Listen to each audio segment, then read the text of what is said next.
dip our toes straight into the waters of the book of 2 Kings this morning. In 2 Kings chapter 4, Elisha is now the prophet through whom God is speaking to his people.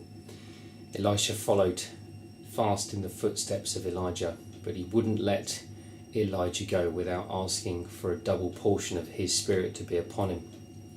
And sure enough, when it came to Elisha ministering to God's people and being a witness to the world at large, he certainly had that double portion upon him. I want to just take up a very short story. There's a number of fascinating events at the beginning of Elisha's ministry in this world, but I want to just take up a short story that happens in chapter 4 and from verse 42. It says, "Then a man from Baal Shalisha came and brought the man of God," that's Elisha, "bread of the first fruits, 20 loaves of barley bread and newly ripened grain in his knapsack.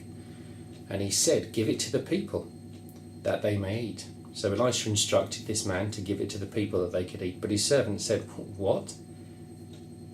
Shall I set this before 100 men?'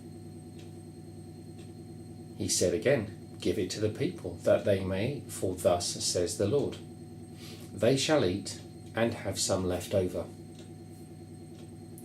So he set it before them, and they ate and had some left over, according to the word of the Lord." See, the Lord said, they shall eat and have some left over.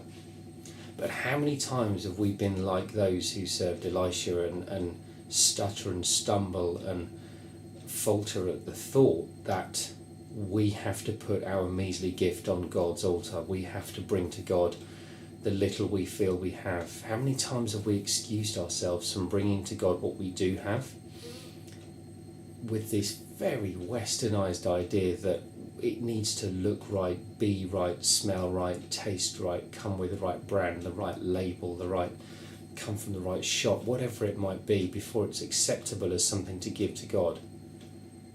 Maybe that's more about us than it is about God. Maybe it's more about us than it is about the gift, because God has said, you just bring, you bring what I ask you to bring. You bring what you have. You give me what is in your hands. It's very similar to the time when Jesus, on more than one occasion, fed several thousand people. On one occasion it was just with 5 loaves and 2 fish.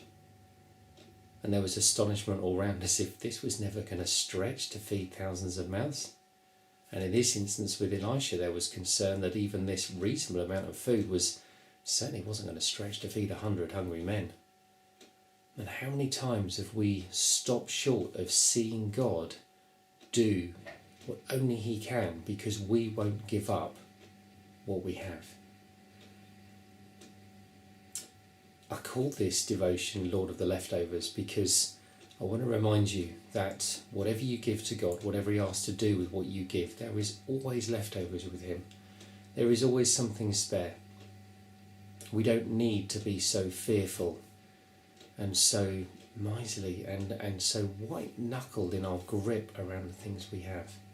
Let's learn to be open-handed, to be generous, and not generous to the point where we believe we can take care of other people, but generous to the point where what we give is going to need to be multiplied by the Lord of the leftovers before it will stretch as far as is required.